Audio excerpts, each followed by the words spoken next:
नमस्कार, आप देख रहे हैं गांव की दुनिया और आपके साथ हूं मैं जयती मिश्रा।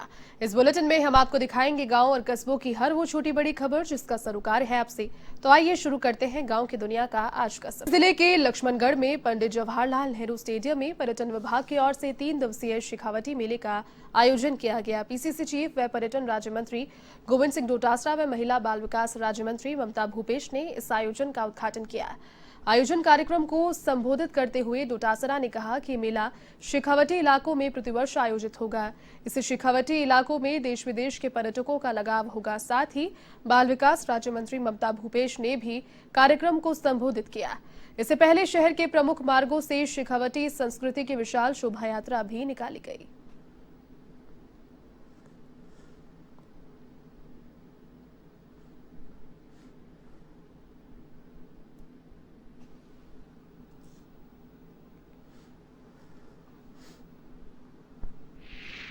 ये शेखावाटी वो क्षेत्र है जहाँ पर जो यहाँ की संस्कृति है, यहाँ की कला है, यहाँ के किले, बावड़ी, यहाँ के धार्मिक स्थल वो देश विदेश में सब जगह प्रसिद्ध हैं। और पहली बार शेखावाटी उत्सव राजस्थान की सरकार ने पर्यटन विभाग की तरफ से करने का काम किया लक्ष्मणगढ़ में। मैं समझता हूँ पूरे शेखावाटी क्षेत्र में इस तरह के आयोजन आने वाले वर्षों में होंगे। कभी फतेहपुर, कभी मुकनगढ़, कभी नवलगढ़, कभी झुंझुनू, कभी चूरू, ये उत्सव होते रहेंगे जिससे यहाँ पर ज़्यादा से ज़्यादा पर्यटक आएंगे। और जब पर्यटक आएंगे तो लोगों को रोजगार भी मिलेगा और हमारी जो कला संस्कृति है, जो हमारे यहाँ पर जो पुरातन महत्व की जो चीजें हैं वो देखने को लोगों को मिलेंगी और पर्यटक आकर्षित होंगे तो हमारा रोजगार भी बढ़ेगा। के प्रथम शुरुआत के अंदर हम आए और देख के बहुत ही अद्भुत लगा कि शेखावाटी का जो लोक संस्कृति है वो आज भी उसी तरह से बरकरार है। मैं डोटासरा जी का और मुख्यमंत्री जी का धन्यवाद दूंगी कि शेखावाटी को वापस से मानचित्र के ऊपर लेकर आ रहे हैं पर्यटन को आगे बढ़ाने के लिए। हमारी सरकार कटिबद्ध है महिलाओं के सशक्तिकरण के लिए, युवाओं के रोजगार के लिए और हर उस क्षेत्र के कार्य करने के लिए जिसमें राजस्थान की जनता की तरक्की। अजमेर जिला परिषद में सांसद भागीरथ चौधरी की अध्यक्षता में जिला विकास एवं समन्वय समिति की बैठक आयोजित हुई, जिसमें ग्रामीण क्षेत्रों में विकास कार्यों को लेकर चर्चा की गई। बैठक में जनप्रतिनिधि सहित सभी विभागों के अधिकारी भी शामिल हुए। जनप्रतिनिधियों ने ग्रामीण क्षेत्रों में विकास के कार्य नहीं होने पर अपनी आपत्तियां दर्ज कराई, जिस पर सांसद भागीरथ चौधरी ने सभी अधिकारियों को ग्रामीण क्षेत्रों में सड़क, पानी, बिजली सहित चिकित्सा और शिक्षा की सुनिश्चित व्यवस्था करवाने के आदेश दिए। तो वहीं जिला कलेक्टर प्रकाश राज पुरोहित ने सभी विभागों के अधिकारियों को विकास कार्यों पर ध्यान देने के निर्देश दिए।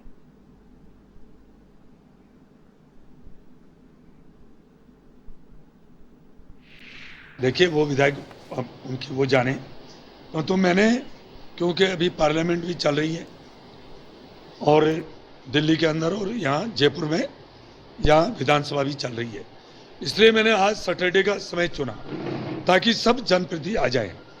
जनप्रतिनिधियों दिशा की बैठक बहुत महत्वपूर्ण होती है और उसमें आना चाहिए। मेरे सेक्रेटरी ने सभी को इतला करी है, चाहे उसमें जिला प्रमुख हो, चाहे विधायक हो, चाहे प्रधान हो, चाहे महापौर हो, चाहे हमारे चेयरमैन हो, सबको सूचना करी गई है और प्रशासन द्वारा भी करी गई है।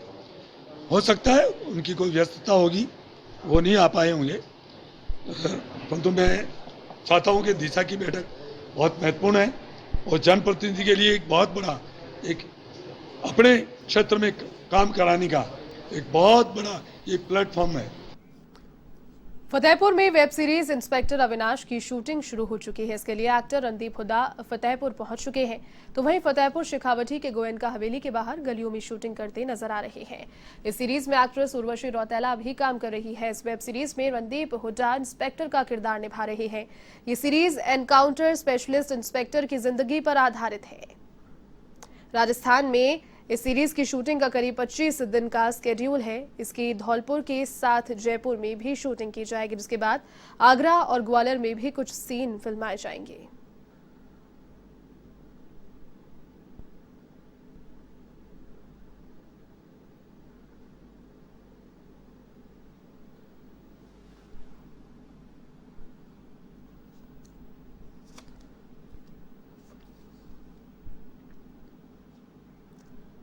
झुंझुनू जिला कलेक्टर यूटी खान ने खेमी शक्ति मंदिर में संचालित आशा का झरना स्कूल का निरीक्षण किया। स्कूल में दिव्यांग बच्चों को पढ़ाया जाता है। इस दौरान कलेक्टर यूटी खान ने कहा कि उन्हें ये देखकर अच्छा लगा कि दिव्यांग बच्चों को यहां समाज के साथ जोड़ने की शिक्षा दी जा रही है। इस प्रकार के प्रयासों को और अधिक बढ़ावा देने की आवश्यकता है।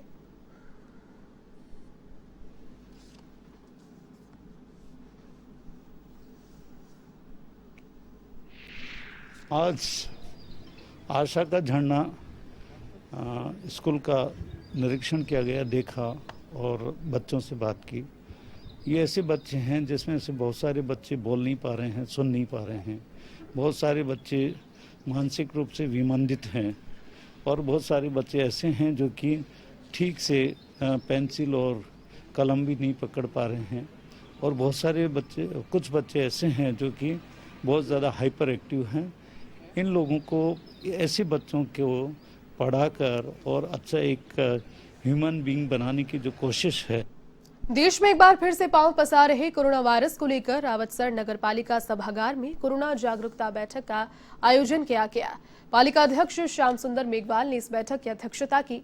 इस मौके पर ब्लॉक चिकित्सा अधिकारी संजीव चौधरी, चिकित्सा प्रभारी डॉक्टर बलवंत सिहाग ने कोरोना महामारी से बचाव के तरीकों की जानकारी दी और लोगों से टीकाकरण की अपील की। तो वहीं पालिका अध्यक्ष श्याम सुंदर मेघवाल ने बैठक में उपस्थित सभी पार्षदों को अपने क्षेत्र में कोरोना गाइडलाइंस की पालना करवाने और वैक्सीन लगवाने के आदेश दिए।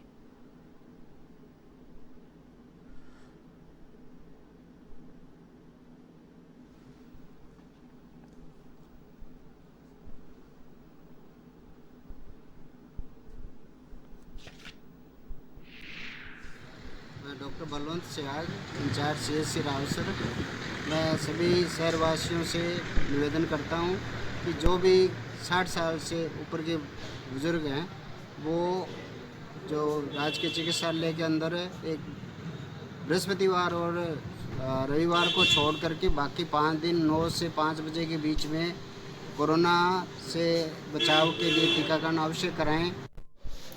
आज समस्त वार्ड पार्षद गणों के माध्यम से एक बैठक का आयोजन किया गया, जिसमें BCMO साहब और अध्यक्ष चेयरमैन साहब भी उपस्थित थे, वाइस चेयरमैन जी भी उपस्थित रहे हैं और सभी पार्षद गणों से यह निवेदन किया गया है कि कोरोना जो महामारी दोबारा पुनः अपने पांव पसार रही है, उसकी रोकथाम के लिए SOP के जो भी दिशा निर्देश हैं सरकार द्वारा दिए गए, उन सब की कठोरता से पालना की जाए। आज हमारे नगर पालिका सभागार में सभी पार्षद गणों और BCMO साहब यहाँ उपस्थित रहे और कोरोना के बारे में जागरूकता दी गई और साथ ही सभी पार्षद गणों से अपील की गई कि वो अपने वार्ड में जाकर कोरोना के प्रति जागरूकता फैलाएं। और इस संबंध में मैं रावतसर क्षेत्र के सभी नागरिक बंधुओं से जिनकी उम्र 60 साल से ऊपर है उनको कहना चाहूँगा कि वो हमारे जो CHC है राजकीय चिकित्सालय, वहाँ जा कर के अपना टीकाकरण करवाएं और कोरोना से बचें। मैं डॉक्टर संजीव चौधरी, BCMO रावतसर। आज सुबह 11 बजे पंचायत समिति में स्कूल के जो PO हैं, प्रिंसिपल हैं, उनकी सारों की मीटिंग लेके उनको कोरोना वैक्सीन के लिए ज़्यादा से ज़्यादा आम जनता को मोटिवेट करने के लिए मीटिंग रखी थी। अब खबर अलवर के भिवाड़ी से, जहां टपोकड़ा सामुदायिक चिकित्सालय में अव्यवस्थाओं का आलम आम जनता के लिए परेशानी का सबब बना हुआ है। अस्पताल प्रशासन की लापरवाही के चलते कोरोना गाइडलाइंस के नियमों की तो धज्जियां उड़ ही रही है। साथ ही अस्पताल के वार्डों में ये अंदाजा लगाना भी मुश्किल है कि मरीज कौन है और तीमारदान कौन। तो वहीं मरीजों की सेहत से भी खिलवाड़ किया जा रहा है, जहां पीने के पानी की टंकियां बिना ढक्कन के खुली हुई है। इसी संदर्भ में अस्पताल प्रभारी डॉक्टर विनोद विजय से बात की तो उन्होंने बताया कि उनके पास अस्पताल परिसर में वार्ड और स्टाफ दोनों की कमी है, जिसकी वजह से अस्पताल में अव्यवस्थाओं का आलम है।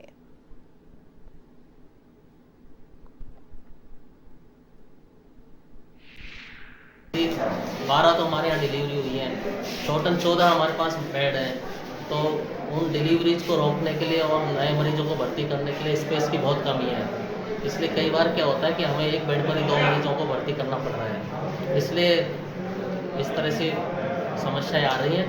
अभी हम दूसरा वार्ड एक तैयार करा रहे हैं, जिसका काम चल रहा है। जल्दी 2-3 दिन में उसमें बेड शिफ्ट करके इस समस्या का समाधान। अब खबर भरतपुर के जिले के कामा कस्बे से, जहां बैंक कर्मचारियों ने फर्जी तरीके से खाते से 7.5 लाख रुपए गायब कर दिए। ये घटना बैंक ऑफ बड़ौदा की है, जिसमें ग्राहक ज्ञानेंद्र सिंह ने थाने में मुकदमा दर्ज कराया और प्रशासन से सख्त कार्रवाई की गुहार लगाई है। इससे बैंक कर्मचारियों में हड़कंप मच गया और मामले की गंभीरता से जांच शुरू की गई, जिसके बाद बैंक कर्मचारियों ने ग्राहक के साथ संपर्क साधा और मामले को रफा दफा करने का दबाव बनाया, जिस पर ग्राहक ने उसके पैसे लौटाने पर मुकदमा वापस लेने की बात कही।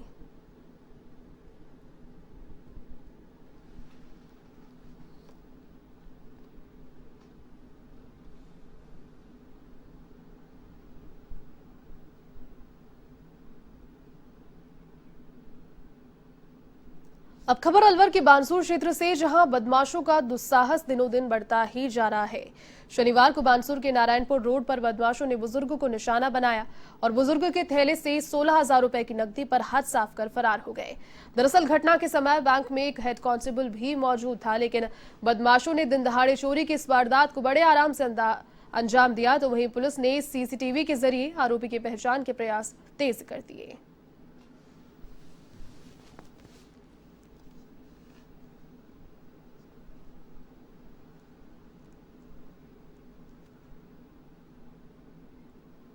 जोधपुर के शेरगढ़ केतुकला गांव में बेखौफ बदमाशों ने मोहनलाल सोनी के घर के बाहर खुलेआम फायरिंग की। तो वहीं फायरिंग की पूरी वारदात सीसीटीवी कैमरे में कैद हो गई। इधर अचानक घर के बाहर हुई फायरिंग से गांव के लोगों में दहशत का माहौल व्याप्त है। स्थानीय लोगों के अनुसार फायरिंग करने वाले बदमाश दुकान में लूटपाट और मारपीट की घटना को अंजाम दे चुके हैं, जिसकी पुलिस में शिकायत करने पर आरोपियों ने मोहनलाल के घर के बाहर फायरिंग की। फिलहाल पुलिस मामले की जांच में जुटी है।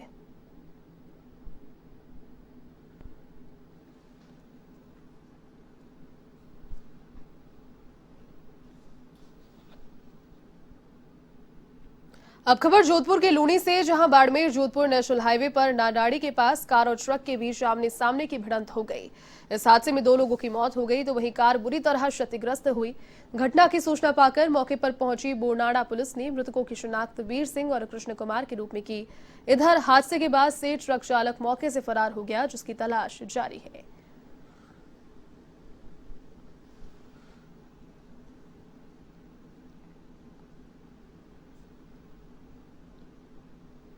झुंझुनू के खेतड़ी उपखंड के ढाणी जाजपाला के पास डंपर की टक्कर से 2 लोगों की दर्दनाक मौत हो गई, जो खान में खनन का काम करते थे। इस जानकारी के अनुसार राम सिंह अपने साथी रतनलाल जोगी के साथ खान की तरफ जा रहे थे, तभी डंपर चालक ने उन्हें टक्कर मार दी। हादसे में दोनों की मौके पर ही मौत हो गई। तो वहीं सूचना पर पहुंची पुलिस ने घटनास्थल का जायजा लिया और शवों का पोस्टमार्टम करवाकर परिजनों के सुपुर्द कर दिया। फिलहाल पुलिस मामले की पड़ताल में जुटी है।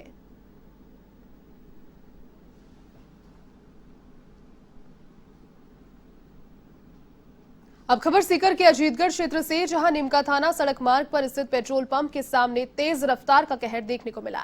दरअसल एक तेज रफ्तार कार ने ट्रैक्टर ट्रॉली को बचाने के चक्कर में सामने से आ रही थार जीप को टक्कर मार दी। उसके बाद बाइक को भी टक्कर मार दी।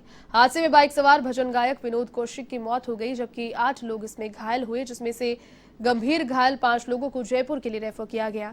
सूचना पर कार्यवाहक थानाधिकारी हरफूल सिंह मेजाप्ता मौके पर पहुंचे और घटनास्थल का जायजा लिया।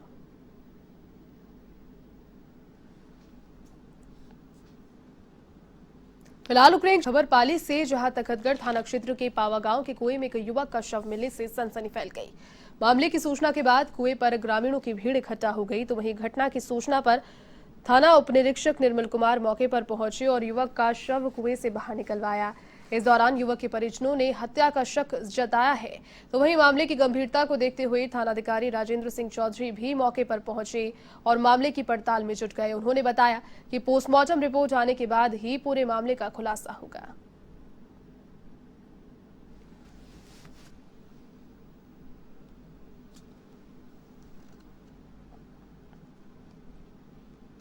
भीलवाड़ा के बडला ग्राम पंचायत के अमरतिया गांव में मनरेगा महिला श्रमिक की कार्य के दौरान मौत हो गई।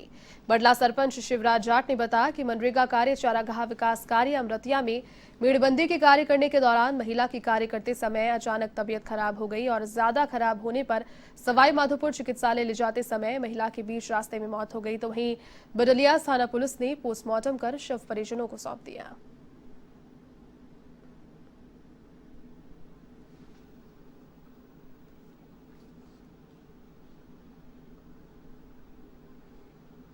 अब खबर पाली की सोजत से है, जहां वर्ष 2009 में शुरू करवाए गए रेलवे के डीएफसी ट्रैक का निर्माण कार्य अब पूरा हो चुका है।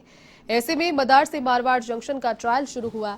इस ट्रायल के दौरान ट्रैक पर 130 किलोमीटर प्रति घंटे की रफ्तार से रेल कार को दौड़ाया गया। माना जा रहा है कि 30 से 31 मार्च को प्रधानमंत्री नरेंद्र मोदी वीसी के जरिए इस ट्रैक का उद्घाटन करेंगे, जिसके बाद डबल डेकर मालगाड़ी पर माल परिवहन के लिए ट्रैक का जोन खोला जाएगा। इधर साई सेवा संस्थान की ओर से लोगों को रेलवे लाइन पार नहीं करने के लिए भी जागरूक किया जा रहा है।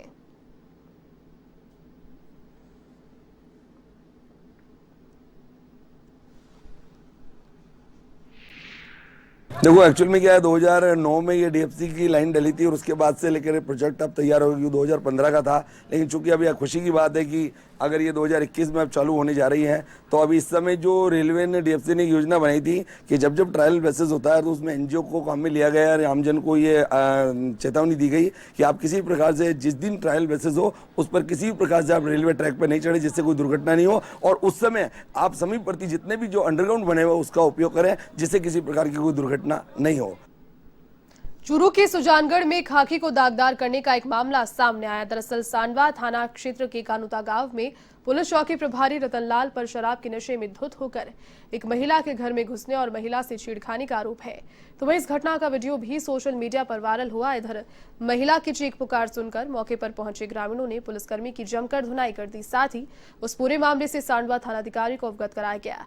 तो वहीं घटना की सूचना पाकर एसपी नारायण टूगस ने दोषी पुलिसकर्मी को सस्पेंड कर दिया और आरोपी के खिलाफ मामला दर्ज करने के आदेश दिए हैं।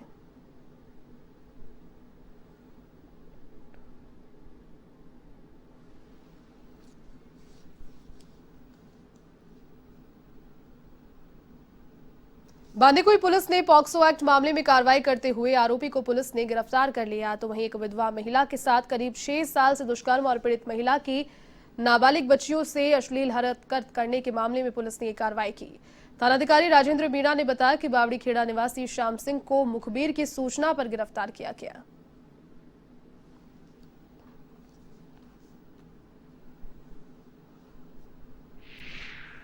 मुलजिम श्याम सिंह राजपूत है, जो बावड़ी खेड़ा का रहने वाला है। इसके विरुद्ध एक एप्लीकेशन प्राप्त की थाने में प्राप्त हुई। एक औरत के द्वारा दुष्कर्म करना और उसकी बच्चियों के साथ अश्लील हरकत करके दुष्कर्म करने से संबंधित प्राप्त हुई, जिसका इन्वेस्टिगेशन करके कल श्याम सिंह को गिरफ्तार है। पॉक्सो कोर्ट में आज इसको पेश किया जाएगा।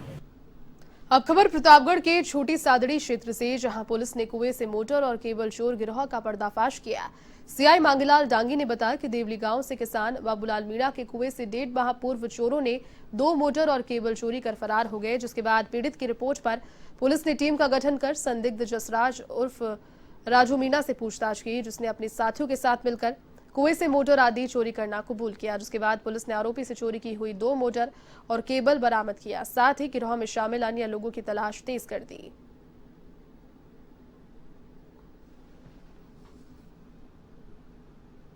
तो वहीं प्रदेश में गर्मी बढ़ने के साथ ही जंगल में आग लगने की घटनाएं दिनों दिन बढ़ती जा रही है।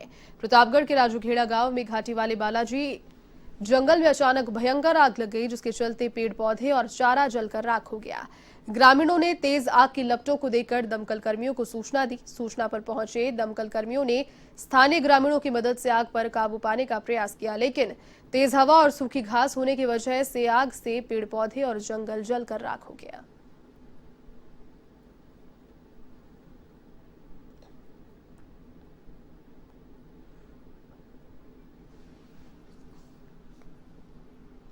अब खबर अजमेर के केकड़ी से है, जहां आम मुस्लिम समाज ने उत्तर प्रदेश सिया बोर्ड के पूर्व चेयरमैन वसीम रिजवी के खिलाफ ज्ञापन सौंपा। इसके माध्यम से वसीम रिजवी के खिलाफ कानूनी कार्रवाई करने की मांग की गई। इससे पहले आम मुस्लिम समाज के लोगों ने भट्टा चौकी के कादरी चौक से जुलूस निकाला और वसीम रिजवी के खिलाफ नारेबाजी करते हुए उपखंड कार्यालय पहुंचे। यहां उपखंड अधिकारी सुरेंद्र सिंह राजपुरोहित को राष्ट्रपति और मुख्यमंत्री के नाम ज्ञापन सौंपे गए।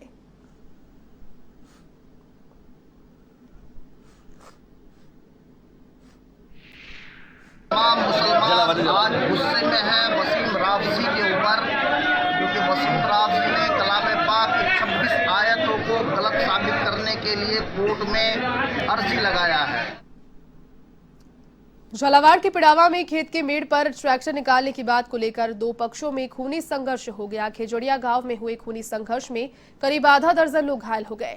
घटना के बाद सभी घायलों को सामुदायिक स्वास्थ्य केंद्र पहुंचाया गया, जहां प्राथमिक उपचार के बाद 4 गंभीर घायलों को झालावाड़ के लिए रेफर किया गया। तो वहीं इस घटना की गंभीरता को देखते हुए गाँव में पुलिस का भारी जाब्ता भी तैनात किया गया।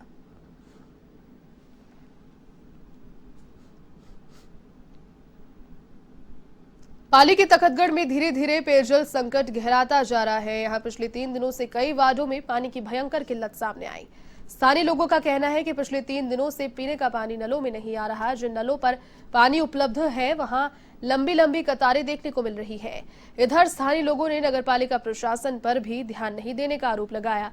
तो वहीं समस्या को लेकर नगरपालिका ईओ ने बताया कि जवाई बांध में सप्लाई की पाइपलाइन टूट गई, जिस वजह से पिछले 2-3 दिनों में पानी की सप्लाई नहीं हो रही। ऐसे में जल्द ही समस्या का समाधान किया जाएगा।